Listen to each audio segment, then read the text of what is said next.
Sir Bojjala defence దేవుడు versus చట్టం ఇది కూడా అన్ని కోర్టులో ఇవే సరిపోతున్నాయి మనిషి.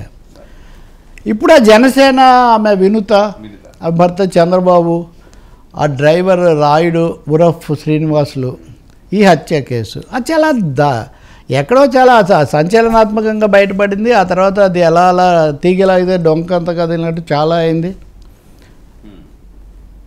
జనసేన దీని మీద చర్య తీసుకోవాలి. పవన్ కళ్యాణ్ నిజంగా అంటే మన మీడియాలో దీని మీద జరగాల్సిన చర్చ జరుగుతుందా నేను ప్రశ్నిస్తున్నాను. ఇందాక దానికి ఇన్ కంటిన్యూషన్ ఒక హత్య జరిగింది, శవం దొరికింది, పాలక కూటమిలో సభ్యులుగా ఉన్నటువంటి పార్టీ వాళ్ళు ఆరోపణ, ఇన్ఛార్జ్ ఆమె వినుత కూడా ఇన్ఛార్జి, వాళ్ళు ఆరోపణ చేస్తున్నారు.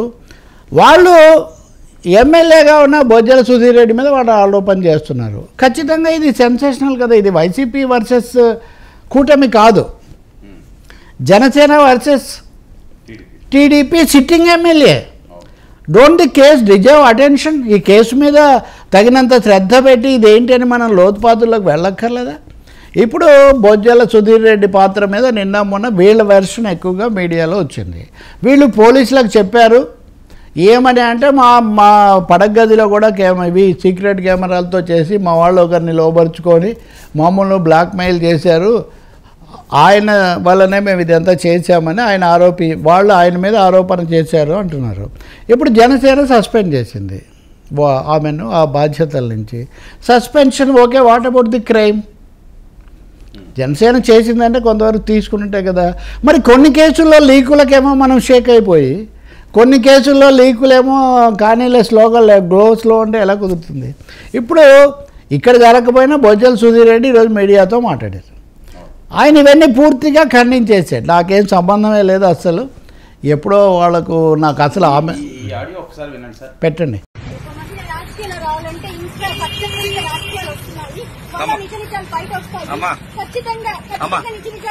ఎవరమ్మ కారణం ఉన్నారు వెనకాల?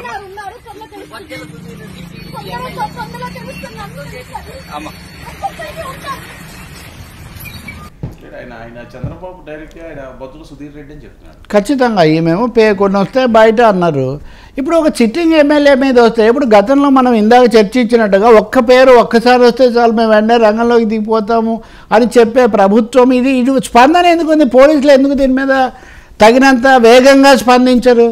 అంటే నిందితులు ఎవరైనా, ఆరోపణలు ఎవరి మీద వచ్చినా ఉన్నదాన్ని పూర్తిగా షేర్ చేసుకోవాల్సిన బాధ్యత లేదా? ఎందుకు హుషప్ చేయడం ఎందుకు?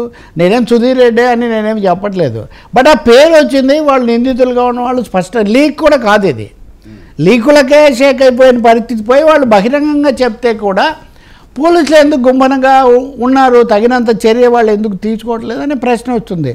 ఇప్పుడు సుధీర్ రెడ్డి ఈరోజు చెప్పాడు, ఆయన నా పేరు చెప్పారు, నాకేం సంబంధం లేదు, ఓకే, ఎవరైనా ఆత్మరక్షణ తనను తాము చెప్పుకోవచ్చు, కావాలంటే దేవుడి దగ్గర వచ్చి ప్రమాణం చేస్తాను. నేను అదే దేవుడు వర్సెస్ కోర్టు. సరే, అసలు ఒక ప్రజాప్రతినిధి పెట్టండి. ప్రశ్నిద్దరు నమస్కారం. ఈరోజు మా కుటుంబ సభ్యులతో అందరితోని తమ్ముళ్ళు, అత్తలు, మామలు మొదటిసారి గెలిచిన తర్వాత రావడం జరిగింది. అందులో మాకు కూడా కుదరలేదు, టైం కుదరలేదు. తర్వాత ఫ్యామిలీ మెంబర్స్ అందరితో కూడా యూఎస్ నుంచి రావడం, అందరూ కలిసి వచ్చి బ్రహ్మాండంగా దర్శనం అయింది. అందరూ బాగుండాలా, సర్వజన సుఖనో భవంతు అని చెప్పి కోరుకున్నాం. చంద్రబాబు నాయుడు గారు, నారా లోకేష్ గారు కుటుంబం చల్లగుండాలి. వాళ్ళు బాగుంటే మేము బాగుంటాం, మేము బాగుంటే ప్రజలందరూ బాగుంటారు ఉద్దేశంతో చేస్తుంటారు. క్లీన్లీనెస్ బాగుంది, ఎక్కడ కూడా ఇబ్బంది లేకుండా బాగా దర్శనం బాగా జయబాబు గారు బాగా చేయించారు.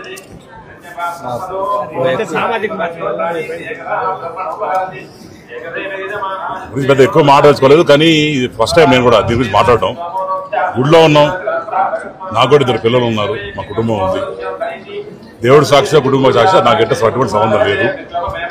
అంతా కూడా ఇది రాజకీయ కోణంలో చేసింది తప్ప, అనవసరంగా లాగి ఏదో సోషల్ మీడియాలో వైసీపీ చేయడం తప్ప పొలిటికల్ గా మాట్లాడి ఇష్టం. కానీ దేవుడు సన్నిధిలో ఉన్నా కాబట్టి చెప్తున్నాను, నాకు ఎటువంటి సంబంధం లేదు. సార్, కొండ మీద హత్య కేసుల గురించి కూడా మాట్లాడవచ్చు అని నేను మొదటిసారి తెలుసుకుంటున్నాను. ఖండించారా, దోష నిర్దోష వేరే విషయం, కానీ గతంలో అనేక సార్లు అసలు అక్కడ రాజకీయ చట్టమే చేసామన్నారు. మరి తెలిసి ఆయన అనుమతించారా లేదా? ఆరోపణలకు గురైన ఒక వ్యక్తి నేను నిర్దోషిని, అసలు ఇలాంటి ప్రస్తావనలు చేయించేవారు. మీరు చాలా స్వామి వారికి మంచి భక్తులు కాబట్టి నేను అడుగుతున్నాను, కిందకు వచ్చి లేకపోతే హోటల్కు గెస్ట్ హౌస్కో వాళ్ళ ఆఫీస్కో వెళ్ళి మాట్లాడకూడదు. అని టేకన్ ఫర్ గ్రాంటెడ్. కేసులు ఆరోపణలు వచ్చి ఇవన్నీ చాలా సర్వసాధారణం అయిపోయాయి. ఇంకా రెండో విషయం, మీ మీద మీ మిత్ర పార్టీకి సంబంధించిన నియోజకవర్గ ఇన్ఛార్జ్ ఆరోపణలు చేస్తున్నారు. అంతకుముందు కూడా కొన్ని ఆరోపణలు ఉన్నాయి, ఓకే, మీరు ఖండించవచ్చు.